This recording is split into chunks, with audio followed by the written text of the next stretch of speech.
in 3, in 2, and 1. Hi, everybody. Tim Andersen here, the Appraiser's Advocate. Thanks for sitting down with me today. I appreciate it. It's a pleasure to be with you. And we call this one, What Else Does the Newbie Need to Bring to the Table? In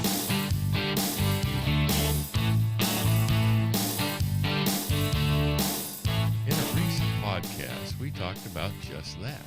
What does a newbie, or even a relatively new appraiser, need to bring to the table in order to induce a mentor to hire him or her? One of the things we decided was there had to be a certain technical expertise. So because we've talked about the technical expertise end of things, we're not going to talk about that today. We're going to talk about something a little bit harder to quantify.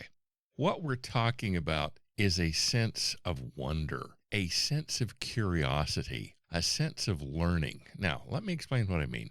Way too often, appraisers express a sense of curiosity, but not a sense of intellectual curiosity. Here's what I mean. The appraiser will say, how do I do that? Now, there's nothing wrong with that. That's a basic requirement of an appraiser. But an even more important requirement is not how do I do that, but why do I do that? In fact, that should be the first question. Why do I do that? Then learn how do I do that? Now, way too often, because there is so much mathematics in appraisal, we tend to take a look at an appraisal question, as if it were a mathematics question. And as you think back to high school algebra, etc., there was one answer. There was one problem. There was one answer. The problem that we have as appraisers is there are many questions, and each of those questions can have many answers. So as a result, we have to be able to understand that there is more than one way to answer any question. That takes a sense of what is called abductive reasoning. Now, that's an interesting term. Deductive reasoning and inductive reasoning tend to be very precise. Deductive reasoning is reasoning from the general to the specific. Inductive reasoning is reasoning from the specific to the general. But abductive reasoning is basically guessing, frankly. Abductive reasoning starts out with an observation or a set of observations. In other words, a whole bunch of comparable sales. And then it seeks to find the simplest and most likely conclusion from those observations, knowing full well that if there is another set of observations, there would be another set of potential answers. This process, unlike deductive reasoning, yields a plausible conclusion, but does not verify that conclusion.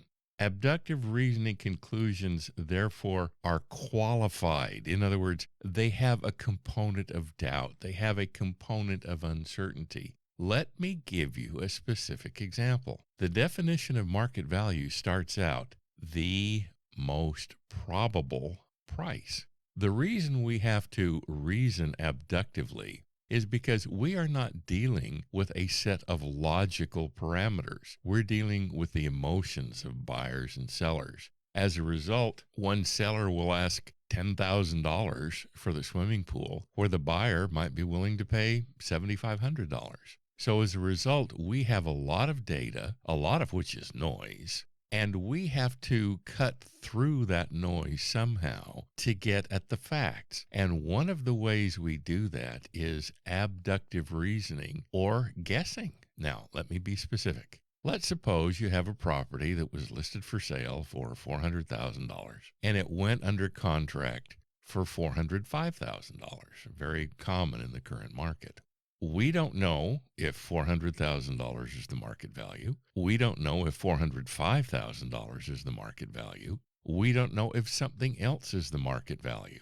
So basically, what we do is we guess. We guess that $405,000 is the market value. Then we go out and we look at the market. Does the market support $405,000? Or Does it support something else? If it supports $405,000, then we go with it. We don't know that that property is worth $405,000. All we can do is look at the data and listen to what the data tell us, and the data indicate that yes, $405,000 is within a reasonable range of values. That's one reason that in addition to the sales comparison approach, we also do the cost approach. This is going to be a revolutionary idea.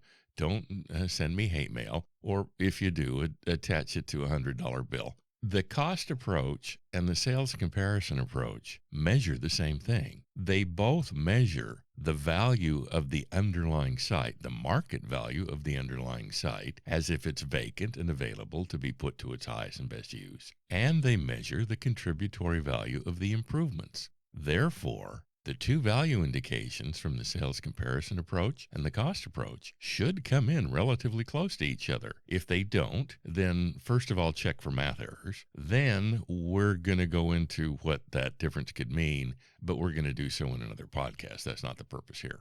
Then we look at the income approach and the same thing. What does it tell us relative to the value of the site and the contributory value of the improvements?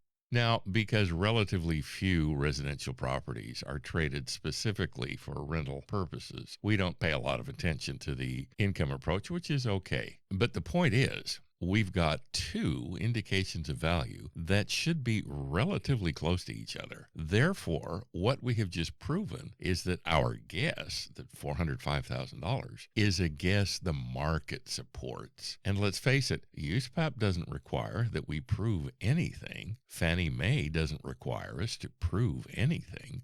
However, they both require us to support our conclusions. And if we can support our conclusions out of the market, we've done our job. So as a result, when it comes down to what does a newbie need, what does a newly minted appraiser need, many things, many technical skills, Excel skills, Word skills, typing skills, phone skills, personal skills, etc.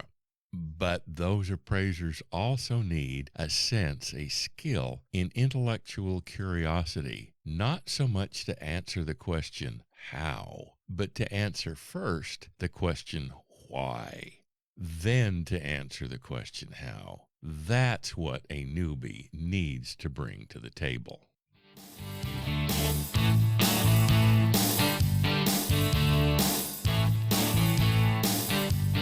I appreciate you sitting down with me today. This is Tim Andersen, the Appraiser's Advocate. If I can ever be of help to you, please contact me, tim@theappraisersadvocate.com. It will be an honor to work with you. It will be a pleasure to help you out of any issue you might find yourself in. Again, that's Tim Andersen, tim@theappraisersadvocate.com. I look forward to hearing from you. Please let me extend my best to you and your family. And we're clear. Oh, and by the way, how much do your efforts contribute to value?